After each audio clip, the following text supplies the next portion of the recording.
நான் வீட்டுக்கு போறேன். எங்கம்மா போற? நம்ம வீடு அந்த பக்கம் இருக்கு. இந்த பக்கம் போறா? அம்மாடி. நான் என் வீட்டுக்கு போறேன். நான் என் வீட்டுக்கு போறேன். இல்லடி.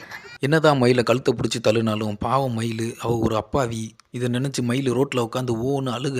என்னை அந்த வீட்ல இருந்து துரத்திட்டாங்கல்லம்மா. யார் எப்படியோ தெரியாது, ஆனா நான் அவங்களுக்கெல்லாம் உண்மையா தானே இருந்தேன். எனக்கு மனசே சரியில்லை. என் நினப்பு பூரா அந்த வீட்டு மேலதான் இருக்கு. நான் போறேன், என் வீட்டுக்கு போறேன், என் புருஷன்கிட்ட போறேன்னு மயில் கிளம்ப, என் வாழ்க்கையை எல்லாரும் சேர்ந்து நாசம் பண்ணிட்டீங்க. கடைசியில என் புருஷனையே என்னைய வெறுக்கிற மாதிரி பண்ணிட்டீங்க. இந்த வீட்ல இருந்து தான் உன்னைய துரத்திட்டாங்களே, இனி நீ போனா எப்படி சேர்த்துக்கிருவாங்க? நீ ஒரு நாடகக்காரின்னு உனக்கு முத்திர குத்தியாச்சு. இனிமே அங்கே போனீங்கன்னா உனக்கு மரியாதை இல்லை. இருக்கிற கொஞ்ச நஞ்ச மரியாதையை காப்பாற்றிக்கிறல.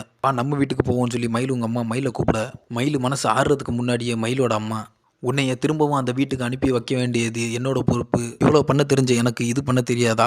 எப்படி உன்னைய கழுத்தை பிடிச்சி வீட்டை விட்டு வெளியில் தள்ளுனாங்களோ அதே போல் எண்ணி 3 நாள் அவங்களே வந்து உன்னைய வா மருமகளேன்னு கூட்டிகிட்டு போகலை, என் பேரை மாற்றிக்கிறேன்னு மயில் உங்கள் அம்மா சொல்ல, வேணாம் நீ ஒன்றும் பண்ண வேணாம், ஒரு பொய்யை மறைக்க இன்னொரு பொய் அவள் தானே பண்ண போகிற அப்படின்னு மயில் கேட்க, நம்மளுக்கும் தன்மானம் இருக்குது, அவங்க எப்படி இறங்கி வர்றாங்கன்னு பாரு, தைரியமா இரு, அம்மா நான் இருக்கேன்னு மயில் உங்கள் அம்மா சொல்ல,